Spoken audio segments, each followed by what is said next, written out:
Imagine waking up on a Tuesday morning in your early 30s.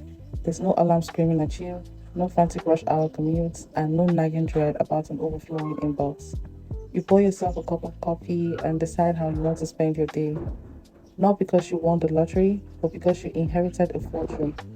And not because you're working a gruesome 80-hour week to maintain an exhausting girl boss persona. You have this freedom because you spent your 20s following a strategic, quiet blueprint that most people ignore. Hello, ladies. Welcome or welcome back to the Feminine Culture. I am so happy to have you here.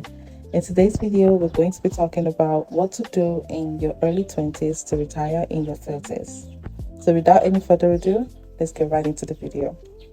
For many women, the relationship with money is highly emotional. We are bombarded constantly with contrasting messages. On one hand, we are told to indulge in retail therapy and treat ourselves to romanticize our lives. On the other hand, we are shamed for buying a daily latte. This constant pull between gratification and guilt creates financial volatility. But true wealth and early retirement aren't built on dramatic high intensity sacrifices or deprivation. They are built on steadiness, psychological shifts, and automated systems. Today, we're moving past basic budgeting tips. We are diving fully into a complete mental and practical overhaul designed to help you buy back your time and retire a decade or even 3 decades early. The first tip on our list is to master the internal locus of control. The blueprint for early retirement does not begin in your bank account, it begins in your mind, in the mental state. In psychology, there is a concept known as the locus of control, which refers to how strongly people believe they have the power over the events that shape their lives. People with an external locus of control believe that their outcomes are determined by outside forces, such as luck, the economy, their boss, or systemic barriers. Conversely, those with an internal locus of control believe that while they cannot control every circumstance, they are entirely responsible for how they respond and adapt. If you want to retire in your 30s, adopting an internal locus of control is non-negotiable. It requires shifting from a mindset of passive observation to one of radical ownership. Society often socializes women to be agreeable, to wait for permission, or to step back from complex financial discussions. These can lead to an external locus of control where we allow partners, parents, or sheer avoidance to dictate our financial path. To break this pattern, you must take absolute responsibility and control for your financial outcomes. When an unexpected bill arrives, when interest rates shift, or when the stock market dips, the instinct of the wealthy is not to panic or to complain. Instead, they ask, how did my previous choices position me for this moment, and what leverage do I have to pivot? If you're underpaid, an external mindset says, my company is unfair. An internal mindset says, my current employer does not value my skill set. Therefore, I will build a portfolio, polish my negotiation strategy, and find an organization that does. Ownership is not about self-blame, it is about recognizing that you hold the pen to your financial story. The second tip on our list is low dopamine budgeting and automation. Most traditional financial advice relies heavily on willpower. We are told to just say no to impulse purchases, to resist our temptations, and to restrict our desires. But willpower is a finite cognitive resource. By the end of a stressful workday, your willpower is depleted, making you highly vulnerable to making quick, emotional spending decisions to get a temporary mood boost. To counter this, high net worth individuals do not rely on willpower. They rely on frictionless systems. We call this low dopamine budgeting. Our brains are wired to seek dopamine, the neurotransmitter of anticipation and reward. In a consumerist society, retail therapy offers a quick, intense hit of dopamine. Clicking place order on a shopping app or buying a new outfit provides an immediate emotional high, followed shortly by a crash and financial guilt. Low dopamine budgeting aims to remove the emotional highs and lows from your money management entirely. The goal is to make your financial and personal system as boring, neutral, and automated as possible. To implement this, you must automate your back end. Start by calculating your baseline expenses and determining your monthly savings and investment targets. Once those numbers are set, configure your account so that on the very day your paycheck hits, your money is automatically routed where it needs to go. For example, a portion goes directly to your employer sponsored retirement account. Another portion is automatically transferred to your high yield savings account for emergencies. A third portion is swept into your brokerage account to be invested in index funds. By automating these movements, you eliminate the monthly negotiation with yourself. You no longer have to look at your balance at the end of the month and wonder how much you can afford to save. The saving has already happened.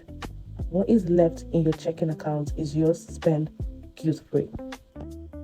By removing the drama and decision fatigue from your finances, you stop using money to regulate your emotions and begin using it as a stable infrastructure for your future. The third tip on our list today is the ostrich effects and the 30-day reality check.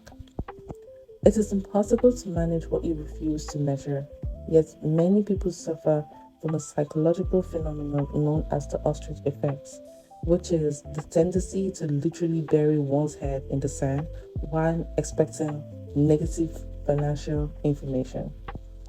You might find yourself avoiding your banking app after a weekend trip, refusing to calculate the total balance of your student loans, or ignoring your investment portfolio during a market downturn. This avoidance is a defense mechanism against anxiety, but it actually compounds stress. The ambiguity of not knowing your exact financial standing is far more taxing on your nervous system than the reality itself. To retire early, you must retrain your brain to view financial data not as a threat or a measure of your self-worth, but simply as neutral information. To break the ostrich effect, commit to a 30-day reality check. For the next month, your sole task is to open your banking and credit card apps every single day. You do not need to immediately slash your spending or make drastic lifestyle changes. The objective is pure exposure therapy. Every day, log in and write down your balances and recent transactions. If you spent money on something unnecessary, write it down without judgment. By observing your transactions daily, you strip away the fear and shame associated with money. You transition from a state of financial anxiety to a state of calm awareness. Wealthy individuals know their numbers because they recognize that data is the raw material required to make high quality calculated decisions. The fourth tip on our list is investing in skills over status symbols. In your 20s, you're going to experience intense social pressure to signal success. The temptation to display your hard work through visible status symbols such as luxury handbags, leased sport cars, premium apartment rentals, or frequent high-end dining is going to be incredibly strong. However, there is a fundamental difference between looking rich and being wealthy. Status symbols are always depreciating assets. Their value drops the moment you purchase them, and they require continuous cash flow to maintain. Data on high net worth individuals reveals that the wealthiest segment of the population focuses on building wealth quietly rather than signaling it loudly. Instead of allocating your excess capital toward items that project success, redirect those funds into appreciating assets, starting with your own earning potential. In your 20s, your greatest asset is your career runway and your capacity to learn. Investing in transferable, high income skills yields a return on investments that far outpaces the stock market. This type of investment might look like enrolling in specialized certification courses or technical courses to stay ahead in your industry, hiring a career coach or a mentor to help you navigate corporate landscapes, or investing in public speaking, leadership, or negotiation training. For women, the negotiation aspect is particularly critical. Research consistently shows that women are less likely to negotiate their starting salaries, which can result in hundreds of thousands of dollars lost in lifetime earnings when compounded. By developing the skill of confident, data backed negotiation, early in your career, you will set your baseline salary higher, giving you significantly more capital to invest in your 20s. The fifth tip on our list is the who, not how principle. A common bottleneck to building wealth is the superhuman syndrome, the belief that to do something correctly, you must do it all by yourself. Many ambitious women take pride in managing every single detail of their professional and personal lives. While this level of control can feel very empowering, it eventually limits your growth. Your time and mental bandwidth are finite resources. If you're constantly bogged down by administrative, low leverage tasks, you lack the energy to focus on high leverage wealth creation. This is where the who, not how principle comes into play. When faced with a challenge or a goal, average performers ask, how do I do this? And then they spend hours or days trying to master a task outside of their core competences. Wealthy individuals, however, they ask, who can do this for me? And delegate the task to an expert. Even in your 20s, as you're building foundation, you can apply this principle on a smaller scale. Delegation is not a luxury reserved for the ultra wealthy. It is the very tool they use to become wealthy in the first place. By shifting your mindset from saving money at the expense of your time to spending money to buy back your time, you free up the cognitive capacity needed to focus on strategic income generation. The last but not the least tip in today's video is health as your ultimate asset. When discussing early retirement, it is easy to focus entirely on spreadsheets, investment accounts, and asset allocation. However, the most critical asset you own is your physical, mental, and emotional health. The path to early retirement is very demanding. If you achieve your financial targets but arrive in your 30s suffering from chronic burnout, physical exhaustion, or strained relationships, the wealth you accumulated loses its utility.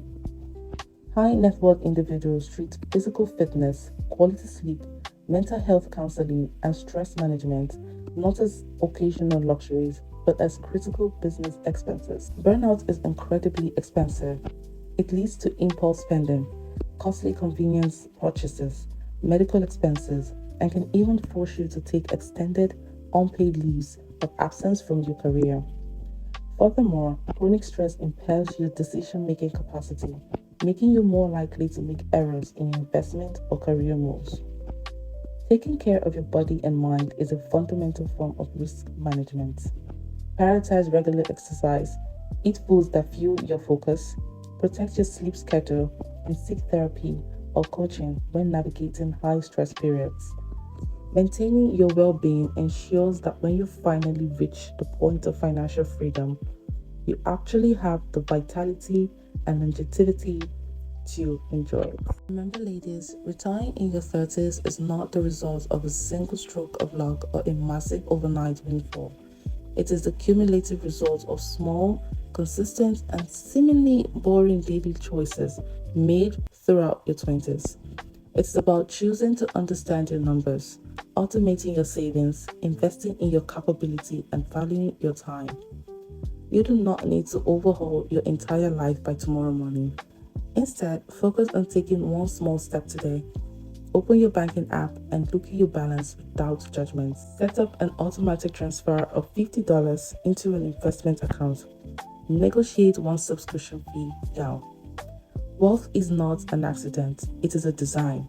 If you're ready to take control of your financial destiny and build a life of genuine autonomy, commit to the process. Your future self is waiting and she is already thanking you for the choices you make today. That will be all for today's video, ladies. Don't forget to hit the subscribe button and share this video with your family and friends. Thank you so much for watching. I'll see you in my next video. Remember, stay feminine, stay true.